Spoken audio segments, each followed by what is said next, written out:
नमस्कार विद्यार्थी मित्रांनो, NBEMS अर्थात national board of examination in medical science यांच्याकडून GPAT अर्थात ग्रॅज्युएट फार्मसी ॲप्टिट्यूड टेस्ट GPATचा रिझल्ट आहे तो या ठिकाणी डिक्लेअर करण्यात आलेला आहे। तर साईट थोडीशी डाऊन आहे, बऱ्याच जणांना रिझल्ट चेक करताना अडचणी येत होत्या। तर तुम्ही काय करू शकता, रिझल्ट नोटीस बोर्डची जी PDF आहे ती मी आपल्या टेलिग्राम चॅनलवरती शेअर करत आहे।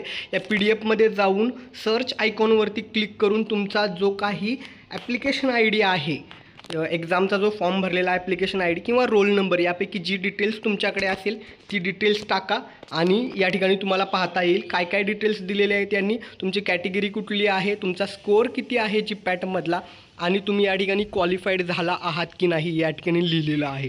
तर लक्षात ठेवा, या ठिकाणी तुम्ही रिझल्ट अशा पद्धतीने चेक करू शकता। थोडीशी साईट ओपन व्हायला वेळ लागत आहे, त्यामुळे तुम्ही या PDF फाईलमध्ये रिझल्ट चेक करा किंवा या ठिकाणी NBEMSच्या वेबसाईटवरती लॉग इन करून नंतर तुम्ही स्कोअर कार्ड तुमचा जो आहे तो डाउनलोड करू शकता। दरम्यान जे विद्यार्थी GPAT क्वालिफाईड झालेले आहेत त्यांचं खूप खूप अभिनंदन। तुमचा रिझल्ट काय आहे ते खाली कमेंटमध्ये सांगायला विसरू नका आणि लवकरच M-Pharmची प्रवेश प्रक्रिया ज्यावेळेस सुरू होईल त्यावेळेस अपडेट केलं जाईल।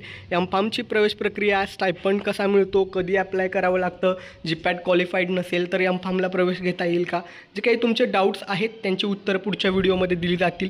ही माहिती आवडली असल्यास व्हिडिओला लाईक करायला आणि जे कोणी B-Pharmचे फायनल इयरचे स्टुडंट ज्यांनी GPAT दिलेली त्यांच्यासह शेअर करायला विसरू नका। धन्यवाद, थँक्यू।